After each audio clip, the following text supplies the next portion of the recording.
Hi everyone and welcome to today's video session. My name is Thomas and I'm one of the IELTS teachers here at LangGo Learning System. These online video sessions are designed to help you improve a certain aspect of one of the 4 key competencies for your IELTS exam. In today's video session, I will look at a couple of the reading sections and explain each question, which will hopefully help you guys improve your reading skills and give you some strategies that you can employ in the exam. Continuing with the reading sections from Cambridge 9, today we're going to do the second passage of Test 4. The passage is about young children's sense of identity. Please open the link to the passage in the description box below the video. Questions 14 to 19. Which paragraph contains the following information? Number 14. An account of the method used by researchers in a particular study. Our keywords here are method and a particular study. We can find the synonym for a particular study in paragraph G, which is one experiment.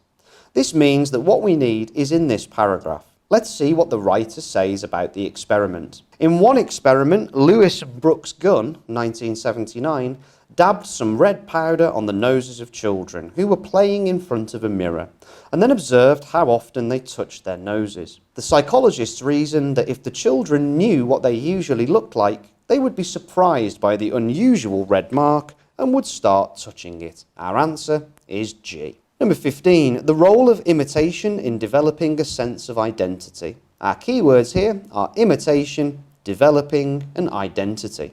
In paragraph C, the writer says that another powerful source of information for infants about the effect they can have on the world around them is provided when others mimic them. However, Lewis and Brooks Gunn in 1979 suggests that infants developing understanding that the movements they see in the mirror are contingent on their own leads to a growing awareness that they are distinct from other people. We have some synonyms for the words in the prompt which will help us find the answer here. Imitate or imitation for mimic, developing a sense of identity, being distinct from other people. Our answer is C. Question 16. The age at which children can usually identify a static image of themselves. Our keywords here are age, identify, and static image of themselves. In paragraph G, the writer mentions that Lewis and Brooks Gunn argue that an important developmental milestone is reached when children become able to recognize themselves visually without the support of seeing contingent movement. This recognition occurs around their 2nd birthday.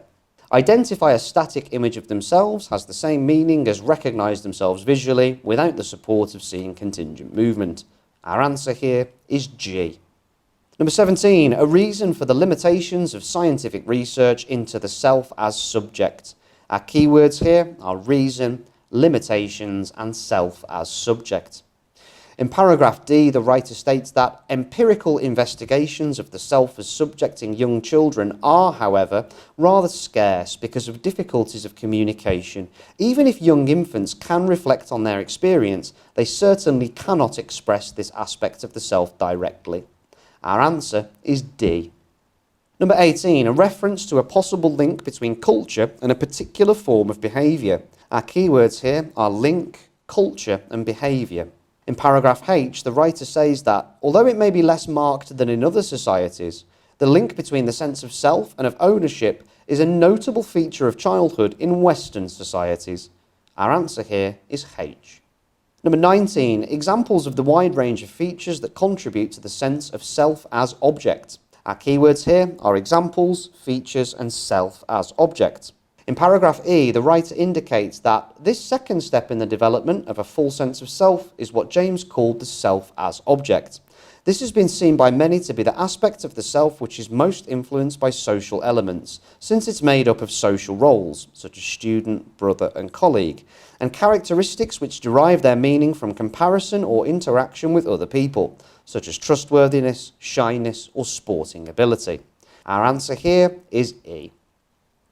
For questions 20 to 23, look at the following findings and the list of researchers below.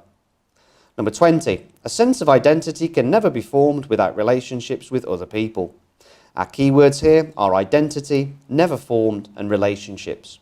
In paragraph F, the writer explains that Mead in 1934 went even further.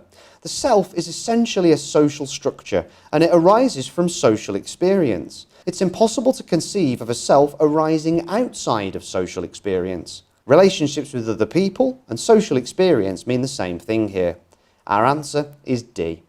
Number 21. A child's awareness of self is related to a sense of mastery over things and people. Our keywords here are awareness of self, mastery, things and people. In paragraph B, the writer says that he, Cooley, proposed that the earliest examples of this are an infant's attempts to control physical objects, such as toys and his or her own limbs. This is followed by attempts to affect the behaviour of other people. The word control equals mastery in the prompt, so we can choose the answer immediately, which is B. This is the research of Cooley. Our answer here is B. Number 22. At a certain age, children's sense of identity leads to aggressive behaviour. Our keywords here are age and aggressive behaviour. In paragraph H, the writer explains that in the longitudinal study of groups of 3 or 4 children, Bronson, in 1975, found the intensity of the frustration and anger in their disagreements increased sharply between the ages of 1 and 2 years. The phrase aggressive behaviour is mentioned as frustration and anger in the passage. The answer is stated directly in the passage. It's Bronson's study, so our answer here would be E. Number 23. Observing their own reflection contributes to children's self-awareness. Our keywords here are observing, reflection, and self-awareness.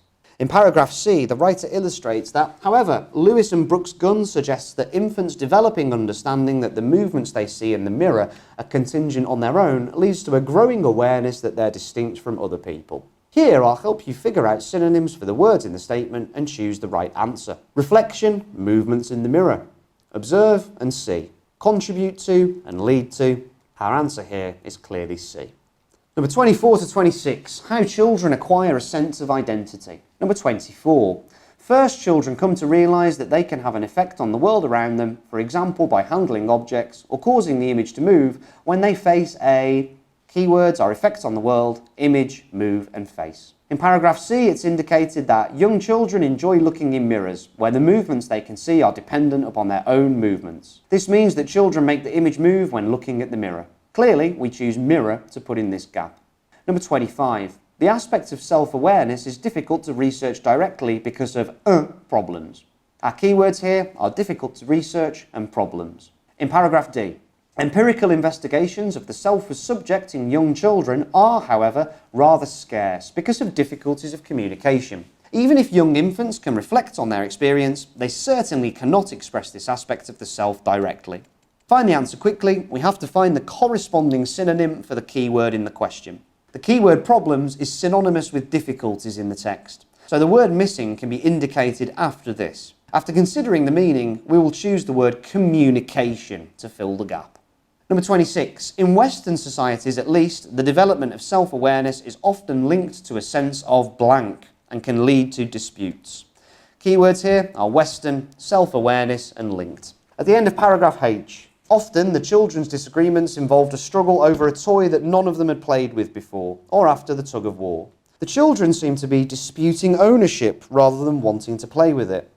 Although it may be less marked in other societies, the link between the sense of self and of ownership is a notable feature of childhood in Western societies. The word disputes means disagreements in paragraph H. Considering all the information stated in the above extracts, we can acknowledge that the development of self-awareness is often linked to a sense of ownership and can lead to disputes. Our answer is ownership. I've finished the explanation of the reading section for Test 4, Part 2. Don't forget to note down and practice new words that you struggled with in this passage to sharpen and enhance your vocabulary. Writing them down and revising them is the best way to ensure that they stick in your head. Trust me. I really hope you found this session helpful in preparing you for your IELTS exam. If you'd like to sign up for IELTS courses here at LangGo, please click on the link below. Our IELTS courses are designed to cater to your individual needs and to provide you with personalised learning pathways. Please remember to like and subscribe, and don't forget to hit that bell button to get notifications of my latest video uploads. Once again, I've been Thomas at LangGo Learning System, and I would really like to see you for the next video session. Take care, be safe, and goodbye.